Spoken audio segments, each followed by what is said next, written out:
A iniciar con el estudio de teología histórica y esta clase es la que doy en el seminario, pero en el seminario la doy como que son 8 o 10 semanas, pero aquí nos vamos a tardar yo creo todo el año, porque en el seminario doy 6 horas a la semana y aquí vamos a dar 1 hora a la semana. Sí, entonces vamos a buscar que lo cubramos al menos en lo que nos falta del año. Así se le denomina al tema teología histórica y es el estudio de Dios a través de la historia, o como dice aquí, la historia de Dios interactuando con el hombre. Dios ha estado interactuando todo el tiempo con el hombre, desde el origen de la creación, cuando lo vemos interactuando con Adán y Eva, va a interactuar. Acuérdense, desde Génesis 1 y hasta el capítulo 11, va a estar interactuando con la humanidad en general. Ahí todavía no hay pueblo elegido, ahí todavía no hay nación de Israel, de Génesis 1 al 11. Y a partir del 12, cuando Dios llama a Abraham, va a empezar a actuar, o más bien a interactuar con el pueblo de Israel de una manera específica, aunque sigue tratando con el resto de la humanidad, pero es a partir de Génesis 12 que está la nación de Israel ya presente. Eso va a durar, ¿verdad? Hasta Malaquías, ¿verdad? Es todo el Antiguo Testamento, desde Génesis 12 hasta Malaquías. Estamos viendo cómo Dios interactúa con Israel. De Malaquías hasta los evangelios, ¿verdad? Encontramos que hay 400 años de silencio, 400 años en los que el Señor no habla con el pueblo de Israel, y la primera noticia que da, o la primera forma en la que se comunica, es a través de los evangelios, cuando el Señor le dice, anuncia a Elizabeth que van a ser Juan el Bautista. Después de ese anuncio viene el anuncio de María, ¿verdad? María va a tener a Jesucristo, que es el Mesías que se había prometido. El periodo de los evangelios, junto con Hechos, vamos a decir que es la etapa transicional entre lo que es la interacción de Dios con el pueblo de Israel y el cambio que va a existir con la iglesia. Ahora Dios interactuando con la iglesia. Y nos vamos a concentrar a partir de Hechos 2 y hasta nuestros días, estudiando cómo se ha desarrollado la iglesia a través de la humanidad. Recuerden que en medio de todo esto, ¿verdad? Se va a extender el cristianismo, ¿verdad? Iniciamos en Jerusalén, ahí en Jerusalén, y se va a ir extendiendo todo hasta las partes bajas de Europa, y así se va a mantener por varios siglos. Va a estar así, al menos vamos a hablar la extensión, al menos hasta el año 325, hasta el concilio de Nicea, en donde se va a formular el canon, pero junto con la extensión del cristianismo, en esta manchita morada que vemos ahí, pues se están extendiendo herejías, se están extendiendo todo tipo de filosofías y conocimiento, porque los que han estado también interactuando son los griegos, en extender toda su filosofía alrededor de estas áreas. Junto con esa filosofía griega está luchando el cristianismo por extenderse en toda esta área, y de ahí nos vamos a ir moviendo lentamente.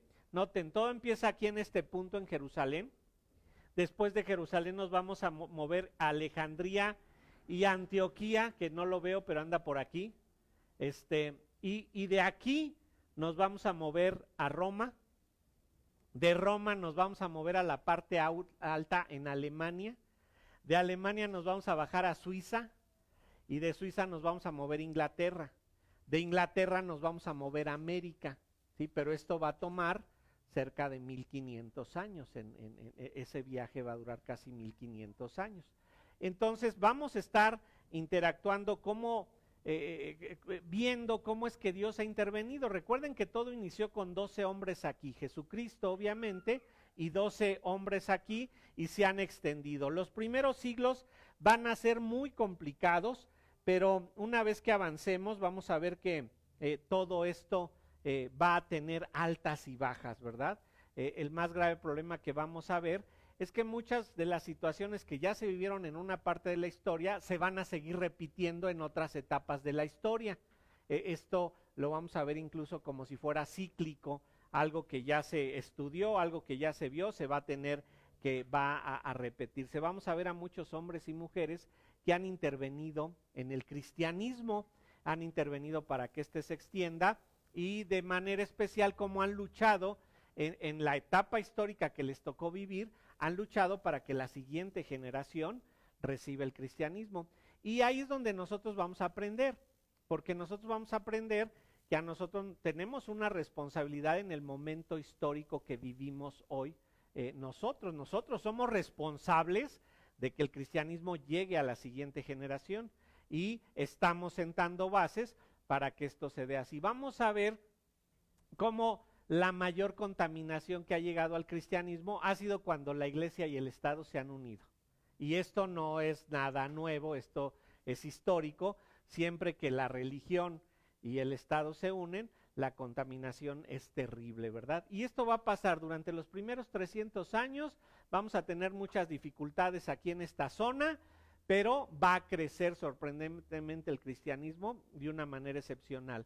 Y una vez que se une con el Estado, deja de haber pureza y viene la contaminación y la caída total. Vamos a ver cómo en los primeros 5 siglos hay un avance muy grande, pero a partir del siglo V y hasta el año 1100, 1200 hay un retroceso terrible en donde vamos a vivir el oscurantismo, vamos a vivir todo lo que se ocultó ahí para que el cristianismo estuviera moldeado a la manera de la religión oficial que se ponía en el imperio. Pero antes de entrar a esto, vamos a ver algunas de las razones por las que debemos de estudiar historia, ¿verdad? Es muy interesante que hay razones por las que todo cristiano debe de estudiar historia. Y la primera razón, decimos ahí, es porque la mayor parte de los cristianos no tienen ni idea de ello. Muchos creen que la iglesia comenzó con su congregación, o para decirlo de otro modo, muchos creen que el cristianismo inició cuando se convirtieron. Y entonces a partir de ahí inicia el cristianismo y creen que muchas de las cosas que ellos van descubriendo, ¿verdad? Que nosotros vamos descubriendo, creemos que somos los primeros en haber descubierto eso, cuando en realidad llevamos más de 2000 años estudiando la Biblia y en 2000 años se han encontrado muchas cosas. Vamos a ver que hay algunas doctrinas que son pre-reforma y por-reforma. Algunos trazan la historia de la iglesia hasta la reforma, hasta alrededor del año 1500. Pero del año 1500 a la fecha, 500 años de historia, nos hablan de sucesos muy importantes y que vamos a estar nosotros viendo. Una vez que lleguemos a 1500, vamos a empezar a ver su relación con la historia de América y en especial vamos a ver algunos pequeños flashazos de cómo la historia de México en específico ha sido nublada a causa de no haber participado en la reforma. Nosotros, ¿verdad? Vamos a ver que pues la historia de la iglesia va desde 1500 años antes de la reforma, ¿verdad? Que es entre Pentecostés y nuestros días, y luego de la reforma a la fecha, en donde hay un movimiento impresionante. La reforma de 1500 no surge de la nada, vamos a encontrar muchas personas del año 1200, 1300, 1400 que van a sentar las bases para que Lutero se atreva a hacer lo que hizo, enfrentar a la Iglesia Católica y hablar con ellos. Muchos eventos, ¿verdad?, son cruciales para entender cómo se desarrolló el plan de Dios. Dios ha estado atrás de todo esto, manteniendo a su iglesia pura, intacta y haciendo que generacionalmente se logre. Recordarán, si no se acuerdan, el lema de la reforma fue: hay que regresar a la palabra de Dios, a la Biblia y a los padres apostólicos, a lo que dijeron los primeros cristianos, porque ellos son los que sentaron las bases, obviamente siendo dirigidos por Dios. La iglesia de hoy tiene mucho que aprender de la iglesia temprana. Algunos le llaman iglesia primitiva. A mí no me gusta llamarla iglesia primitiva, porque cuando hablamos de algo primitivo, ¿a qué se nos viene a la mente de inmediato? Hay un homo sapiens, dicen, ¿verdad? Hay vestido de pieles con su garrote y a lo mejor Pedro Picapiedra y Pablo Mármol, pero a mí me gusta más llamarla iglesia temprana, ¿verdad? Y de ahí viene una división que hacemos. La iglesia, la historia de la iglesia la podemos dividir en 3 partes claras de la historia. La iglesia temprana, en donde nos vamos a mover desde Pentecostés, Hechos 2, y hasta el año aproximadamente 550, 580. En esa parte le llamamos la iglesia temprana. De ahí empieza la historia de la iglesia medieval y nos vamos a mover hasta, vamos a decir que hasta el año 1500. Y de 1500 a nuestros días, la iglesia ya reformada, y en especial cuando lleguemos al año 1900, pues ya le vamos a llamar la iglesia contemporánea, ¿no? Entonces, esas 3 o 4 partes son las que van a dirigir todo nuestro estudio, y voy a procurar, no en todas tengo fotos, pero voy a procurar ponerles fotitos porque dicen que la historia siempre con fotografías es mejor, ¿verdad? ¿Por qué debemos estudiar historia también, verdad? Porque Dios se muestra obrando en la historia. La historia es el testimonio de la soberana providencia divina. ¿Cómo Dios interactúa? Recuerden, Dios ha estado interactuando de 1000 maneras con su iglesia. Y en realidad decimos que la historia de la iglesia es la historia de Dios porque todo sucede de acuerdo a sus planes. Él está orquestando todo para su gloria eterna, de acuerdo a lo que nos dice 1 Corintios 15, 20 y el 28. Y noten, estudiar la historia es un mandato. Dice ahí que Dios es el que ha hecho toda la historia. ¿Y por qué no lo leemos? Alguien que traiga su Biblia y lea rápidamente Isaías 46, 9 y 10.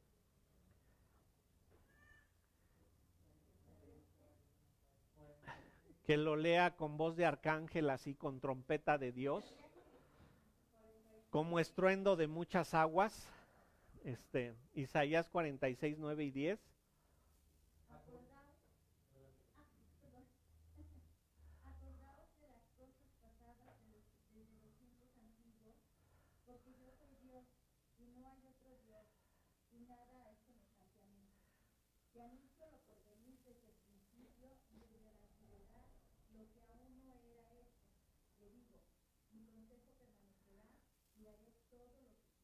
¿Se dan cuenta? Dice, acordaos de las cosas pasadas. Es un mandato estudiar la historia.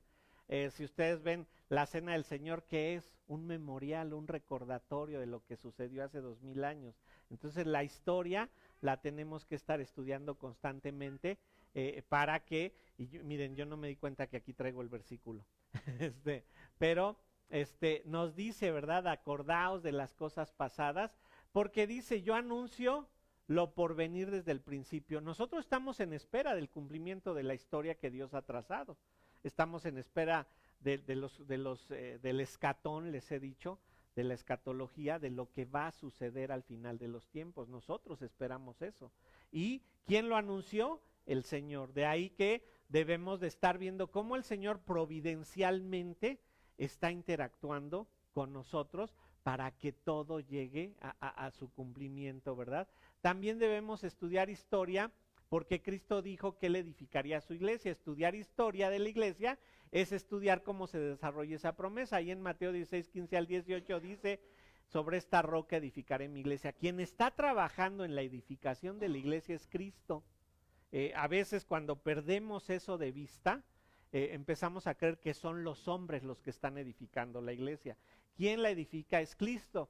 Y obviamente está usando hombres para ellos. También nos dice Efesios 2, 19 al 22, así que ya no soy extranjeros ni advenedizos, sino conciudadanos de los santos, miembros de la familia de Dios, edificados sobre el fundamento de los apóstoles y profetas, siendo la principal piedra del ángulo Jesucristo mismo, en quien todo el edificio bien coordinado va creciendo para ser un templo santo en el Señor, en quien vosotros también sois juntamente edificados para morada de Dios en el Espíritu. Es decir, todos estamos interviniendo en la edificación de la iglesia. Y dense cuenta, esto voy a hablar un poquito el domingo. Cuando nosotros no estamos haciendo funcionar nuestro don, ¿verdad?, en favor de los demás, la iglesia no está siendo edificada correctamente, porque Cristo en efecto usa hombres y mujeres para edificar su iglesia, pero hombres y mujeres a las que se les ha dado un don y que deben de ejercerlo dentro de la iglesia, porque eso es lo que la hace crecer como Dios lo ha establecido. Dice también en Isaías 48, séquese la hierba, marchítese la flor, mas la palabra del Dios nuestro permanece para siempre. Dios está ahí trabajando para que todo esto se logre y todo lo que Él ha dicho en su palabra se va a cumplir históricamente. A veces no conocemos los detalles, cómo va a pasar, por decirlo, en el año 2019, no lo sabemos, pero sabemos que el cumplimiento final va a ser como Él lo ha determinado. También debemos estudiar historia de la iglesia, porque la historia de la iglesia es nuestra historia como miembros del cuerpo, ¿se dan cuenta? Nosotros estamos trazando historia de nuestra iglesia local, pero también estamos trazando una historia dentro de la Iglesia Universal de Cristo. Tenemos una responsabilidad histórica en nuestras manos. Nosotros somos responsables de lo que Dios nos ha entregado hoy para ser capaces de entregárselo a una generación futura mejorado. Y dense cuenta, ¿cuántos de aquí tengo, y levanten la mano, que sean segunda generación de cristianos? O sea, que cuando nacieron, sus padres ya eran cristianos. Cuando nacieron, sus padres ya eran cristianos. Y bueno, no les voy a pedir su edad. Están muy jovencitas. Pero podemos hablar de que tienen entre 20 y 25 años. Es muy difícil encontrarse cristianos de 40, 50 años. Los hay, sí los hay, pero son muy pocos. Y de ahí, si ahorita les pregunto a todos y cada uno de nosotros cuántos años tienes en el cristianismo, les voy a hablar de cuántos tengo yo tengo 29 años en el cristianismo, pero cada uno de nosotros puede tener diferentes edades en el cristianismo. Entonces, estamos trazando una historia que no se inició cuando nos convertimos al cristianismo. Es una historia que inició cuando Jesucristo ascendió al cielo y los apóstoles empezaron a extender todo obedeciendo el mandato que Dios les dio. Entonces tenemos una responsabilidad totalmente delante de Dios. Cuando estudiamos historia de la iglesia, no estamos estudiando simplemente gente, lugares y fechas, estamos estudiando la historia de la novia de Cristo. Nosotros somos parte de la novia. Nosotros nos estamos ataviando como la novia, preparándonos para la boda con el Cordero, ¿verdad? Entonces, la historia debe de ser muy importante para nosotros porque de ahí vamos a entender todo esto. Cuando estudiamos historia de la iglesia, conocemos quiénes somos y de dónde venimos y cómo es que encajamos dentro del flujo del trabajo del reino de Dios en el mundo. Jesucristo se preocupa por su novia. Recordarán que hay en Apocalipsis capítulos 1 al 3, tenemos a las 7 iglesias de Asia. Muy interesante porque la iglesia de Éfeso, ¿se acuerdan que la caracterizaba negativamente? Que había dejado su primer amor. ¿Y saben quién enseñó en la iglesia de Éfeso? Pablo y Timoteo. ¿Se podrían haber quejado de la enseñanza que tuvieron? De ningún, tuvieron a los mejores de esa época. ¿Y qué pasó cuando llegamos al año 94, 95, que es cuando se escribe Apocalipsis? Dense cuenta, el Señor decimos que estuvo del 30 al 33, posiblemente del 32 al 35, del 33 al 36, porque tenemos algunas dudas en cuanto a la fecha exacta. No se sabe con exactitud en qué año nació el Señor y en qué año murió el Señor, pero se aproxima y se dice que él tenía 30 años, entonces toma como el año 0, el año del nacimiento del Señor Jesucristo. En 60 años, fíjense bien, 60 años, la iglesia ya había perdido su primer amor. Y recordarán el estado de las demás iglesias. ¿Quién de nosotros tiene 60 años en la iglesia? Ninguno de nosotros. Pero ¿cuál creen que pueda ser la lógica más real? Pues que si esta iglesia, yo les digo que nuestra iglesia, Iglesia Cristiana de la Gracia, pues tiene 29 años. ¿Por qué? Porque yo llegué hace 29 años, ¿verdad? Pero en realidad tiene un poco más tiempo del que se estableció la iglesia. Yo les podía, y por los datos que tengo, que esta iglesia surge por ahí del 80-85, ¿sí? Entonces estamos hablando que tenemos 39, no. Del 80 vamos a pensar, tenemos 39, del 80, 20 más 19, 39 años, ¿sí? Pero ¿qué va a hacer de esta iglesia cuando tenga 60 años? Espero alcanzarlos a la edad de la iglesia, no a mi edad. Pero noten, nosotros tenemos una responsabilidad histórica. O sea, y nosotros participamos dentro de la edificación de esta iglesia local, pero cuando edificamos nuestra iglesia local, estamos edificando la iglesia universal de Cristo, ¿sí? También decimos en Efesios 5, 25, 27, en relación a los maridos, dice: maridos, amad a vuestras mujeres, y la frase es: así como Cristo amó a la iglesia y se entregó a sí mismo por ella. Cristo se entregó por esta iglesia. Cristo se entregó por Iglesia Cristiana de la Gracia, no solamente por esta, sino por toda la iglesia universal, y nosotros tenemos que tener esa conciencia. Y dice que Él se entregó por ella para santificarla, habiéndola purificado por el lavamiento del agua, por la palabra. O sea, ¿qué tanto estás contribuyendo en esa santificación? ¿Qué tanto estás trabajando para decir: yo soy parte de la iglesia por la cual Jesucristo murió y estoy en ese trabajo de ser santificada por la palabra? Dice: a fin de presentársela a sí mismo una iglesia gloriosa, y noten esto, que no tuviese mancha ni arruga ni cosa semejante, sino que fuese santa y sin mancha. ¿Cuál es el estado general de la iglesia actualmente? Y no estoy hablando de Iglesia Cristiana de la Gracia, de la iglesia general. Contaminada, ¿no? O sea, ¿saben ustedes que tenemos ya muy poca gente que se haya convertido en nuestra iglesia?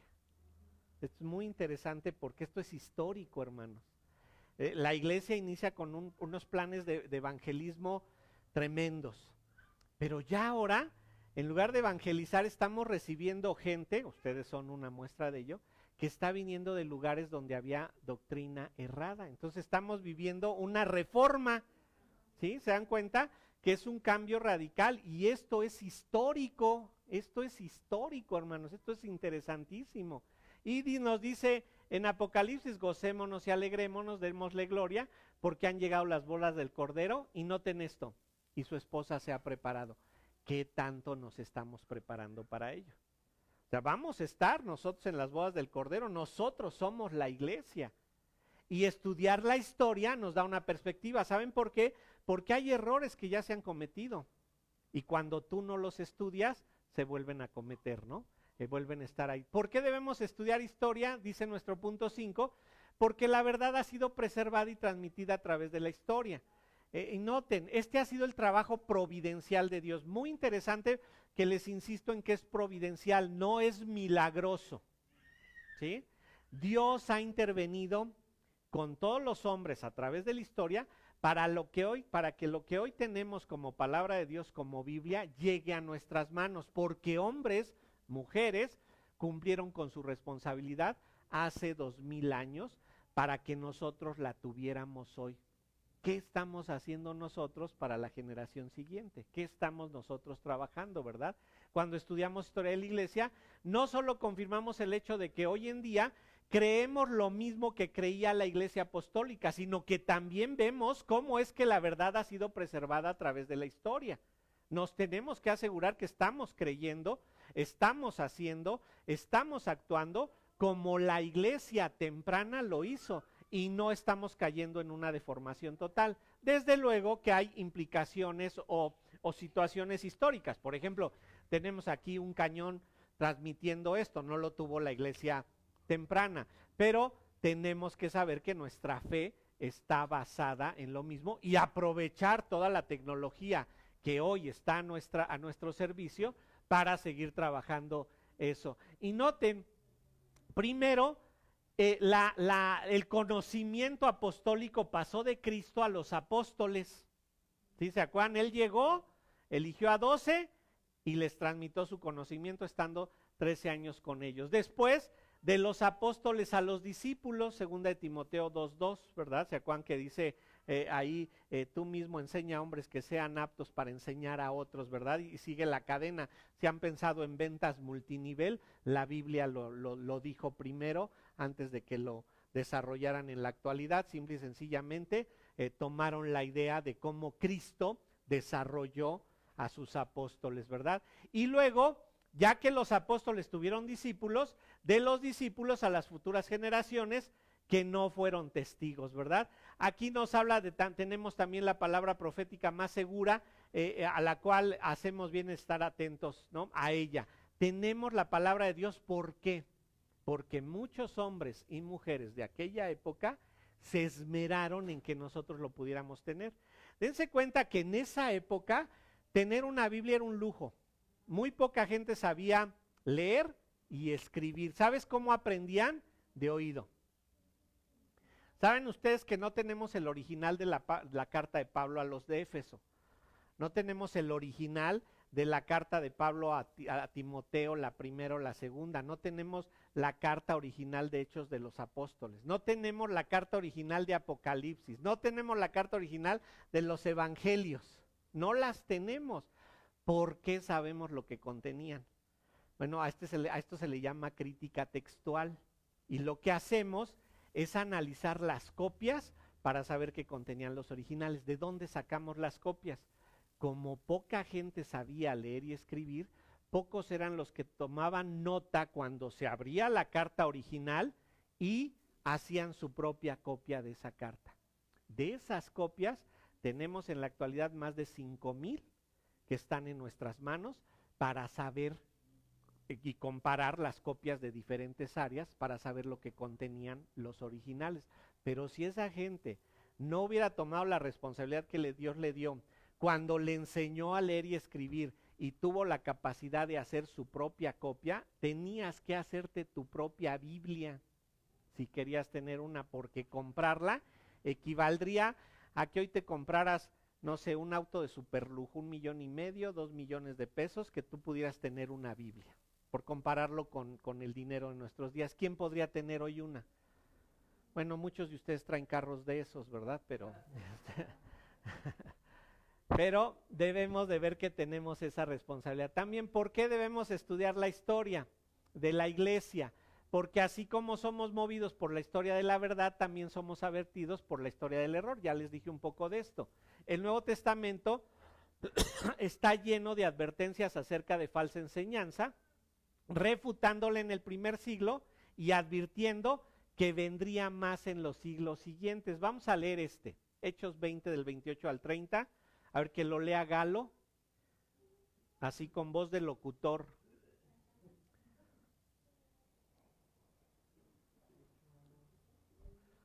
Del 28 al 30, 20 del 28 al 30.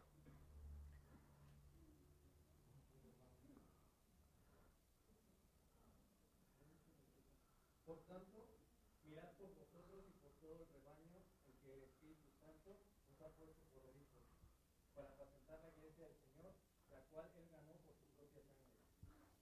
Porque yo sé que después de mi partida entratarán en medio de vosotros lobos rapaces que no perdonarán al rebaño. Dice, yo sé que después de mi partida entrarán lobos rapaces que no perdonarán al rebaño. Y dice ahí en el que sigue Galo, y de vosotros mismos, dice, y de vosotros mismos.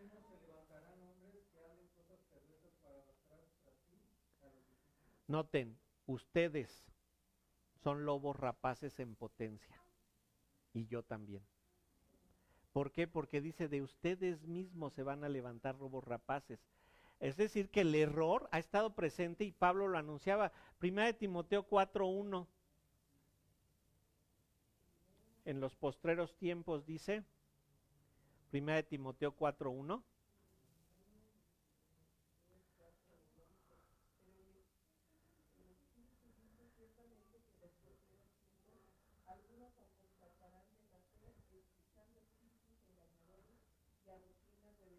Fíjense bien cómo dice, algunos apostatarán de la fe escuchando, ¿cómo dice?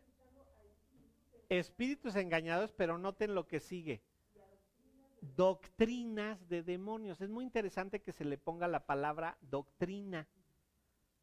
Podría ser palabras de demonios. Podría ser filosofías de demonios. Pero cuando dice doctrinas, quiere decir que los demonios están sistematizando su enseñanza.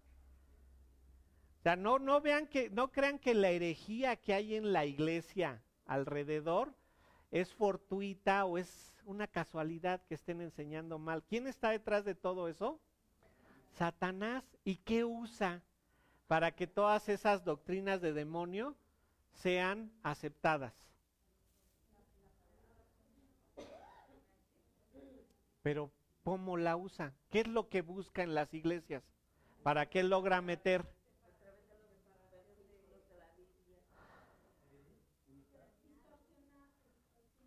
¿Cómo logra que la distorsionen? ¿Qué se necesita para que ustedes crean un engaño? No conocer la verdad. Entonces, ¿qué busca? Que la iglesia sea ignorante. ¿Sí? O sea, porque en cualquier ignorancia puede entrar Satanás.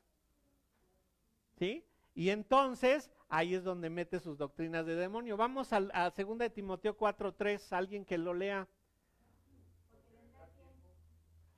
Allá atrás.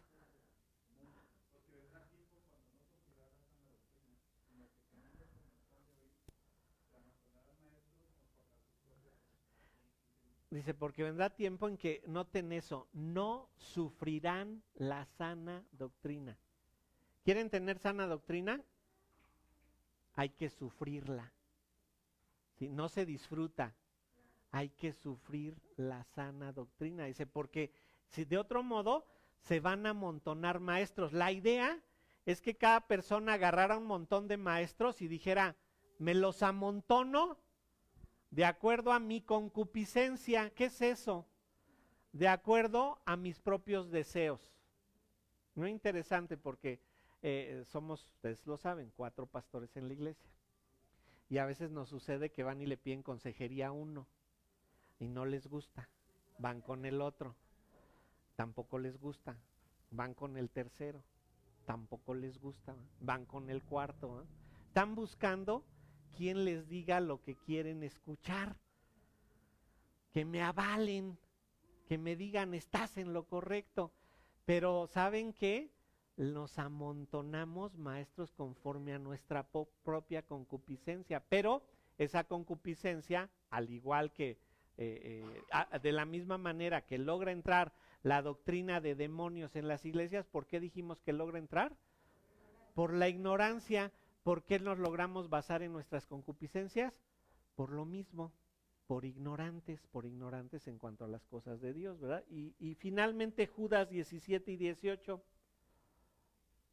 Pero vosotros, amaos, tened memoria de las palabras que antes fueron dichas por los apóstoles de nuestro Señor Jesucristo, los que os decían, en el postrer tiempo habrá burladores que andarán según sus malvados deseos.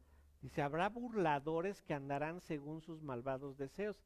Aquí dice Steve Lawson, no me vengas con que así dice el Señor si no me das capítulo y versículo.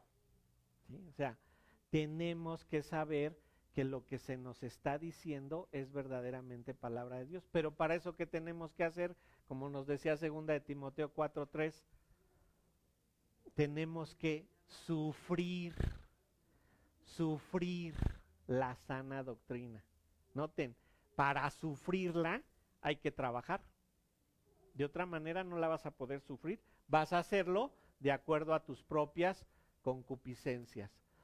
¿Por qué tenemos que estudiar historia de la iglesia, teología histórica? Porque tenemos mucho que aprender de aquellos que caminaron con Dios. ¿Se acuerdan que nos dice Hebreos 11? ¿Se acuerdan que relata? Los héroes de la fe. Y nos habla ahí desde Noé, Abraham, ¿verdad? Nos va haciendo una narrativa de todos ellos y cómo tuvieron la fe. Nosotros tenemos el ejemplo de muchos hombres que han caminado con Dios en la Biblia, dentro de los escritos de la Biblia, pero también tenemos ejemplo de muchos otros hombres dentro de la historia de la humanidad que han hecho las cosas conforme Dios las ha pedido. Y esos hombres y esas mujeres ya han pasado por dudas que ustedes y yo tenemos hoy. Ya han pasado por dificultades de aplicación como a veces las pasamos ustedes y yo. Pero si nosotros nos acercamos a esos hombres, a esas mujeres, vamos a tener una mejor conciencia de lo que es la sana doctrina. Si no lo hacemos, ¿qué vamos a vivir? En el error. Noten, muchos ejemplos los tenemos con respecto a su fidelidad, sin importar la persecución. Alguien que lea Juan 15, 18 al 20. Juan 15, 18 al 20.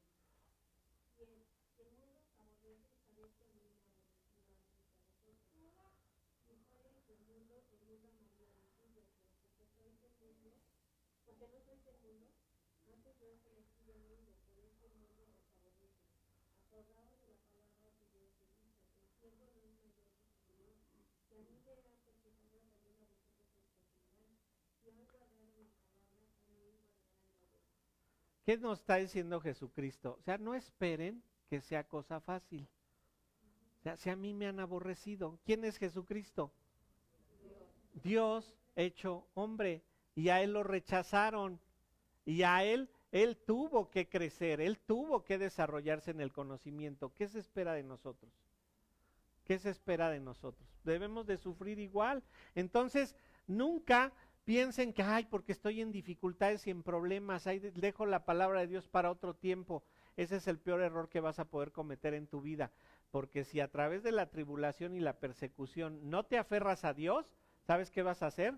Te vas a alejar de Dios, porque no vas a querer sufrir la sana doctrina. Vamos a leer 2 de Timoteo 3:1 y luego versículos 10 al 13. ¿Alguien que lo lea?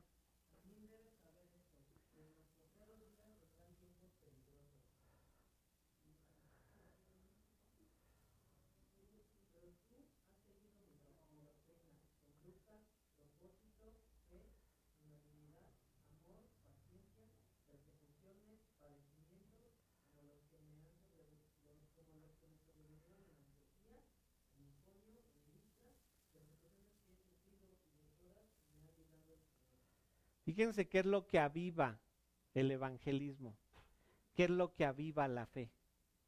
¿Qué pasó con los primeros apóstoles y los primeros discípulos? ¿Qué sufrieron? Pero una persecución terrible. O sea, no fue nada más que les cayeran mal. Acuérdense que los ponían en una estaca y los quemaban vivos. ¿Sí? Si ustedes ven, lo vamos a ver más adelante, la historia de la muerte de los apóstoles, ninguno murió con honores, ninguno murió de una manera digna. El que más rápido murió fue porque le echaron más leña a su hoguera o porque lo descuartizaron. Pero de ahí en fuera todos murieron terriblemente. Si leemos la historia de los discípulos de los apóstoles, no tuvieron ninguna mejor cosa, ¿verdad? Hasta el año 350, 390, la persecución es terrible. Por todos lados los queman vivos, por todos lados los están odiando, a causa de que están haciendo cosas que para la gente de aquel tiempo no le parecían correctas. Hoy no vamos a vivir esa persecución. Hoy no vamos a vivir ese tipo de persecución. Así que no podemos poner pretexto ninguno. Por eso cuando vemos a la gente que, ay, por alguna razón que pone el pretexto para no venir el domingo, para no tomar estudios. O sea, mira, si te ha tocado ser de los de la época de los apóstoles o de los seguidores de los apóstoles, no tendríamos Biblia, ¿sí? Porque tú te hubieras echado para atrás a la primera, ¿no? Y tenemos ejemplos de grandes hombres y mujeres que soportaron todo eso. Vamos a tener persecución. Hebreos 12, 1 al 3.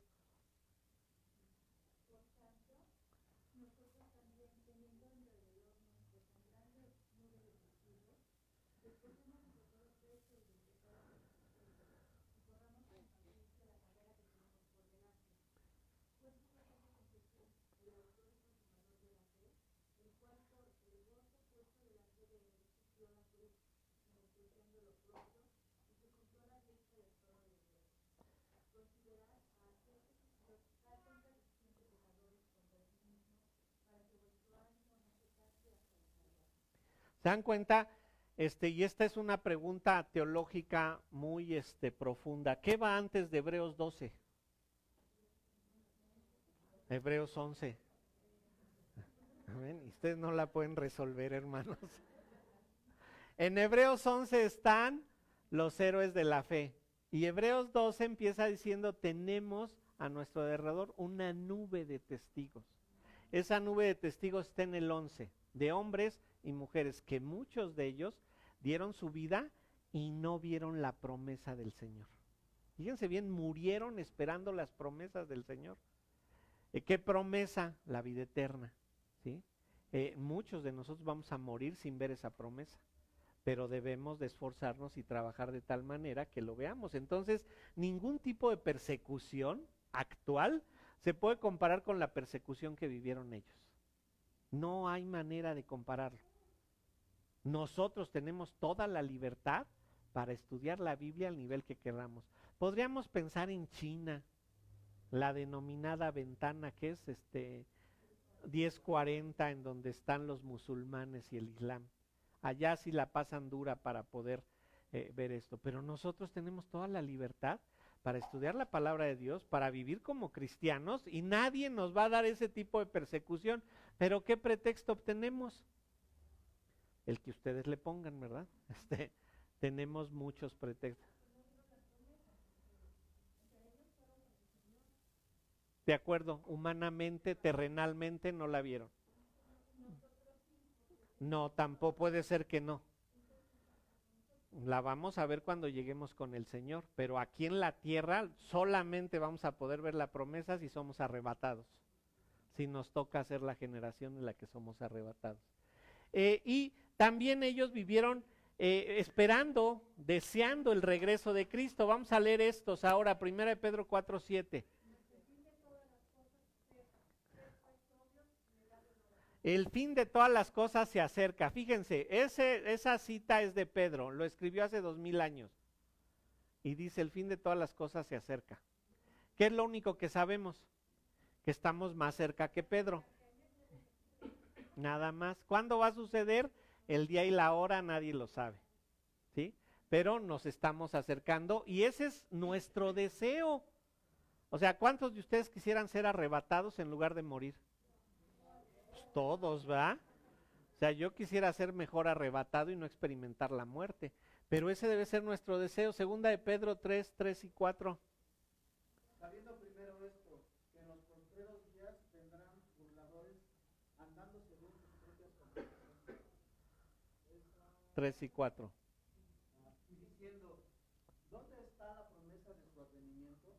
Porque desde el día en que los padres durmieron, todas las cosas permanecen así, como desde el principio de la creación. ¿Qué es lo que dicen estos burladores? ¿Dónde está la promesa?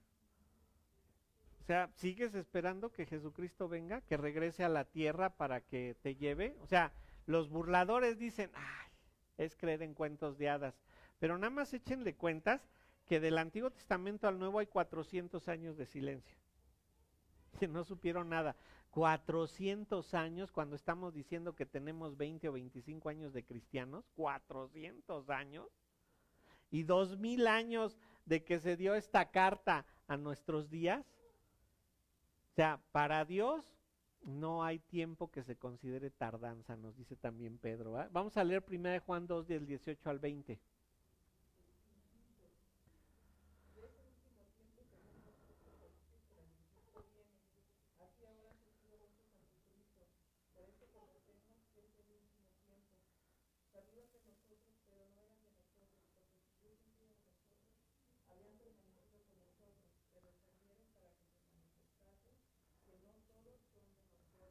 Bueno, ¿cómo ven de actual ese versículo?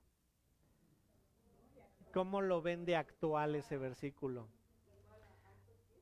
Y, o sea, lo vemos que los postreros tiempos ya están aquí. Ya tenemos a muchos engañadores y a muchos burladores y a muchos seguidores de ellos. Entonces, cuando nosotros estudiamos historia de la iglesia, nos damos cuenta, les decía, cómo esto es cíclico. O sea, en todas las épocas han surgido engañadores y burladores. Y ha sido poca la cantidad de la iglesia que se ha mantenido pura y verdadera en la fe. ¿Sí? Lo hay por todo el mundo. ¿Sí? Pero debemos de saberlo. Y también con respecto a la fidelidad del evangelio, vamos a 2 de Timoteo 4:7-8.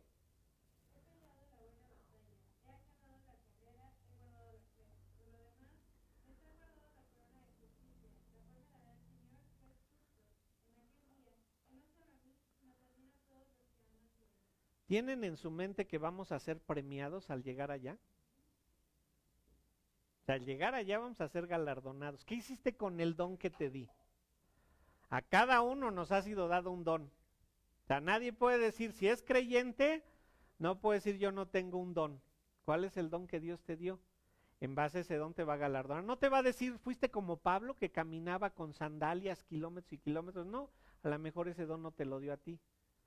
pero nos ha dado un don y ese don va a ser premiado porque el Evangelio, ¿de qué nos habla? Que vamos a llegar a una salvación eterna, pero que cuando lleguemos, dice que todo lo que nosotros llevemos va a ser probado y puede ser que las obras de muchos sean como el heno y la hojarasca.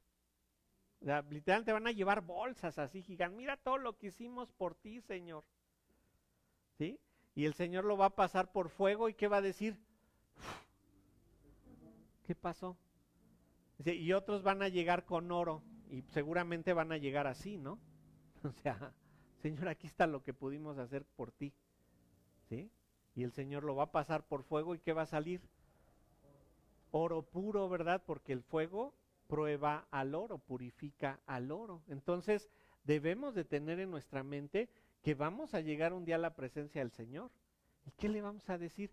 ¿Sabes qué? Estaba más entretenido en el mundo. Yo quería triunfar en el mundo, yo quería ser excelente en el mundo, yo quería dominar al mundo, yo quería la felicidad en el mundo. Dice el Señor, tenías que haber concentrado en otra cosa, ¿no? Seguimos, ¿por qué estudiar historia de la iglesia? Porque del mismo modo que tenemos que aprender de aquellos que fallaron en varios puntos. O sea, hay héroes de la fe. Tenemos en nuestro derredor esa gran nube de testigos. Pero también hay quienes erraron, hay quienes no hicieron lo correcto, ¿verdad? Dice, aquel que no estudia la historia está condenado a repetir los errores del pasado. Estoy seguro que han escuchado esa frase alguna vez. El que no estudia la historia está condenado a repetirla. No sé de quién sea, si saben de quién es, me dicen, porque me gustaría saber quién dio esa frase. En historia de la iglesia vemos ejemplos de todo tipo de fallas espirituales. Hay quienes cayeron en herejías, corrupción, aquellos que negaron la fe, aquellos que cayeron moralmente. La vida de tales individuos son una advertencia para nosotros. Muy interesante esto, hermanos, porque a mí me fascina cuando la gente quiere luchar por alguna doctrina, por alguna enseñanza. Ay, que si somos elegidos o no somos elegidos, y que si libre albedrío o no libre albedrío, que si aportas algo por tu salvación o no. ¿Saben cuándo empezó esa discusión? Y fuerte, acuérdense que no vivían la época como nosotros. En el año 300 se establece el canon, se establece ya, estos son los libros que comprende el Nuevo Testamento. Los del Antiguo se conocían ya, nada más se le añadieron los del Nuevo Testamento, los 27. Agustín de Hipona, que él vive en el año 400, Pelagio, que vive un poco antes, en el 300 y pico, van a tener esa discusión. En el año 300 y en el año 400. ¿Y saben qué le va a pasar a Pelagio, que dice que él aportaba algo para su salvación? Ahí se solucionaban los problemas rápido. Lo quemaron vivo. Eres un hereje y no lo aceptaron. Creyeron que lo que decía Agustín de Hipona, que la soberanía absoluta de Dios era lo que participaba en la elección. Van a pasar, Confucio es la frase, Confucio dijo que el que no estudia la historia está condenado a repetirla. Bueno, algo de sabiduría debió haber tenido Confucio. Y entonces, ese mismo problema que hubo entre Agustín y Pelagio va a surgir en los primeros 100 años de la Reforma. La Reforma se considera que fue en el año 1500 y está hasta el Sínodo de Dort, 1622 al 24, que va a volver a resurgir el problema. Por fin, ¿ponemos algo para la salvación o no la ponemos? Calvino dice que no, Arminio dice que sí. Pero lo que están haciendo es revivir el debate que tuvieron Agustín de Hipona y Pelagio en el año 400. ¿Por qué? Porque esto es cíclico, ¿sí? Y en el 1622 dicen, Arminio no tiene la razón. Quien tiene la razón es Calvino. Pero llegamos a el año 2000, se convierten cristianitos, ¿verdad? Y descubren, ay, libre albedrío, elección, y no ay, no, ya creen que pueden opinar cuando tienen algunos años de cristianos, cuando se ha discutido por más de 2000 años. ¿Sí? Entonces, debemos de ver esto. Vamos a leer 2 de Corintios 10 del 6 al 12.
Bueno, la idea es que debemos de estar prestos a denunciar cualquier error. Fíjense, les hablaba de Calvino y Arminio.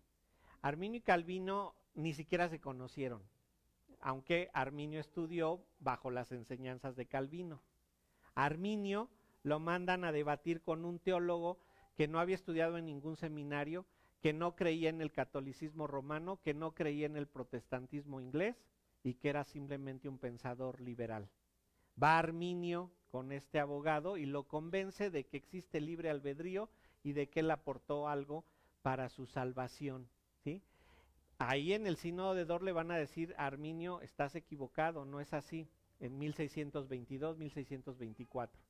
Y eso va a resurgir hasta 1850 con un hombre que se llama Charles Finney y otros hombres que van a decir: yo tengo que ir a evangelizar, y con el hecho de que ellos me contesten que reciben a Cristo, yo ya convertí a muchos. ¿Saben qué hicieron esos hombres desde 1850 hasta la fecha? Llenaron las iglesias, pero las llenaron de inconversos, ¿sí? Gente que nada más dijo: yo ya recibí a Cristo y como yo hago algo para mi salvación, yo ya soy salvo. No voy a la iglesia, no tomo estudios, no leo la Biblia, no oro, no hago, pero soy salvo, ¿sí? Y porque él cree que hizo algo por su salvación. Entonces debemos de estar prontos, ¿verdad? Dispuestos a corregir el error, aunque al hacerlo, ¿qué va a pasar? No le vamos a caer nada bien a la gente. Seguimos. ¿Por qué estudiamos historia? Estamos en el punto de porque hay varios puntos en los que ya fallaron. Y noten, historia de la iglesia es una prueba de que puede llegar súbitamente el fracaso espiritual con resultados devastadores, ¿sí? Es fácil que nos engañen. Vean lo que les dice Pablo a los Gálatas ahí en Gálatas 1 del 6 al 9. Y no sé si lo tengo aquí todo. Estoy maravillado de qué tan pronto os hayáis alejado del que os llamó por la gracia de Cristo para seguir un evangelio diferente. No que haya otro, sino que hay algunos que os perturban y quieren pervertir el evangelio de Cristo. Mas si aún nosotros, o un ángel del cielo, os anunciare otro evangelio diferente, que es el que os hemos anunciado, sea anatema. Como antes hemos dicho, también ahora lo repito: si alguno os predica diferente evangelio del que habéis recibido, sea anatema. Les está hablando a los Gálatas, y esta frase es muy interesante: ¿qué tan pronto os hayáis alejado? ¿Saben por qué se pueden alejar? Porque no tienen al Espíritu Santo. Porque no tienen al Espíritu Santo que les advierta del error. Estás mal, eso no es lo correcto. Y es muy interesante porque el Espíritu Santo que hay en mí me permite enseñarte a ti que tienes el Espíritu Santo de Dios. Si yo no confiara en que tú tienes el Espíritu Santo de Dios, mi trabajo sería infructuoso. ¿Por qué? Porque te tendría que convencer yo. Pero como tú logras identificar la verdad, que es la verdad que Cristo te ha enseñado a través del Espíritu Santo, logras comprender esto. Pero tristemente, como los Gálatas, ¿verdad? Hay muchos que pasa un poquito de tiempo, llega la tribulación, pasa el periodo difícil y no pueden seguir en el cristianismo. No es que hayan perdido la salvación, simple y sencillamente es que no la tenían. Bueno, vamos a quedarnos ahí en el punto 8. Los que toman nota, pónganle ahí, nos quedamos en el punto 8 y vamos a continuar la semana entrante, ¿sí? Pero noten, hay muchas razones por las que debemos estudiar historia de la iglesia y porque le debemos dedicar un buen tiempo a aprender todo esto. Vamos a ir viendo en algunos puntos cómo surgieron las herejías. No vamos a profundizar en las herejías, pero vamos a decir cómo surgieron y vamos a lograr notar cómo es que el cristianismo tiene más de 2000 años sobre la tierra y no comenzó cuando nosotros empezamos a formar parte de una iglesia, ¿vale? Vamos a inclinar nuestro rostro y vamos a orar al Señor. Padre, te agradecemos que tú nos hables a través de la historia de la iglesia. Gracias, Señor, porque gracias a todos estos hombres que ya han trabajado para transmitirnos esas verdades y hacernos crecer en ellas, ahora los podemos usar, podemos ir a ellos a estudiarlos y comprender con mayor profundidad tu palabra.